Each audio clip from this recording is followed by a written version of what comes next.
Hi, everybody. My name is Taz, and for those of you who don't know me, I am an organizational and coaching psychologist. And I really want to talk to you a little bit about resilience and what I have learned, particularly over the last couple of years when I've been going through such a roller coaster myself, on what is really, really, really supportive. Sorry, excuse me, or what I have found to be incredibly supportive. So I don't know how much those of you out there know about stress and the stress response and what that actually is. But essentially, when we're talking about stress, we're talking about our fight or flight response. This is usually triggered when our brains perceive that there is some kind of threat. And it's actually a really old system. It comes from our kind of evolutionary history when, back in the hunter-gatherer days, when we used to experience threats to our lives on a much more regular basis. A bear, a tiger, a snake, a wolf, maybe torrential rain, maybe not enough food. And it would trigger this stress response, this fight or flight response in our bodies, which essentially is getting us ready for literal survival. So do I need to fight something? Do I need to run away? Or do I just need to freeze so that the threat will just go past me? And unfortunately, what happens in today's society is that our brain is still responding in the same way, except it's responding in this way to threats which are not actually a danger to our everyday life. So we still have this physiological response, which is getting us ready to freeze, fight, or flight. But there isn't actually anything to run away from or to fight, literally, in the sense of there isn't a tiger about to eat me, for example. And I don't know if any of you have been on safari, but if any of you have been, what you'll notice is that the threat will come. It might be a lion, a tiger, a leopard or something, and the zebra or the antelope will perceive this threat, potential threat to their lives, and initially they will just freeze. They will just stay still.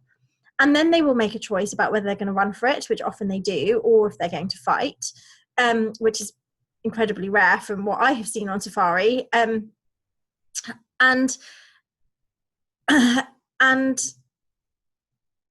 then once the threat disappears, they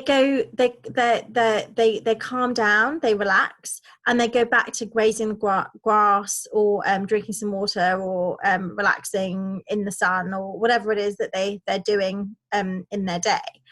And so what happens is they have the stress response, which keeps them safe in the short term and alive. And then the moment the threat disappears, they recover, they relax. And actually, that is fine. That's very adaptive. And we're the same. So essentially, we have the stress response. And then one would hope we would give ourselves time for recovery and we would kind of relax back down, go back to our day-to-day activities.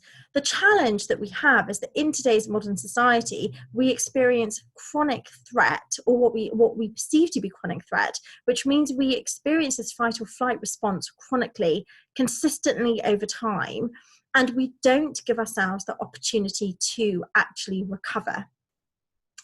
And therefore, it isn't the stress response itself that is a problem.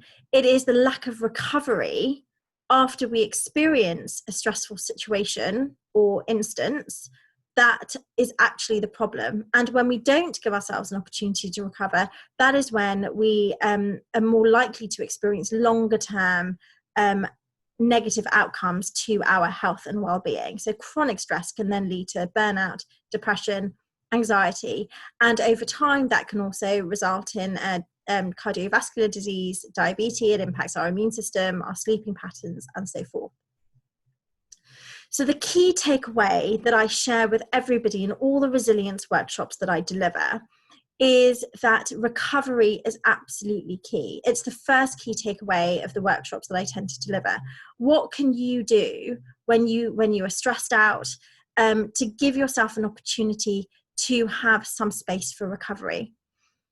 I actually, in terms of my own life, one of the key things for me is social connection. I reach out for help, for support, connect with friends, go for dinner, have a laugh, maybe go to a comedy club, go to the cinema. I haven't been to a comedy club for a good few years, but it's something I'd like to do more of. But yeah, so that kind of social connection, laughter, fun, I find really soothes me and soothes that stress response. Having someone physically there and physically present with me, spending time alone as an extrovert is pretty unhelpful for me. So there's that. And then there's all the basics that are usually the first things that go out of the window when we're stressed. So things like getting really good sleep. So really prioritizing sleep, exercise, nutrition, and then there's engaging in our hobbies, maybe having a bath or having a shower, going for a jog, doing some yoga, whatever it is, anything that kind of enables you to come back to that status quo, to enables you to really recover. So when we are going through pretty stressful periods, maybe at work, we know that we've got a lot going on, we've got a deadline coming up, and we know we're going to be working long hours and there's going to be high stress. We can plan to build in recovery time, either in pockets of time during the day. So making sure we go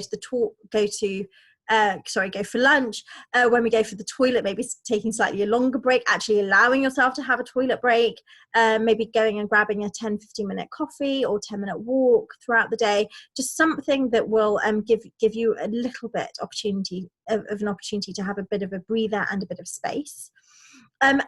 Or we can book or plan our holidays around busy periods. So if we know that we tend to have a really busy period at a certain time of the year, then maybe we can book a holiday soon after, or we can find time or find ways or opportunities to recover after those really hectic, really stressful periods. So there you go. I hope you found that really helpful, and think about what activities you can do that enable you to recover and to calm down that fight, flight, freeze response.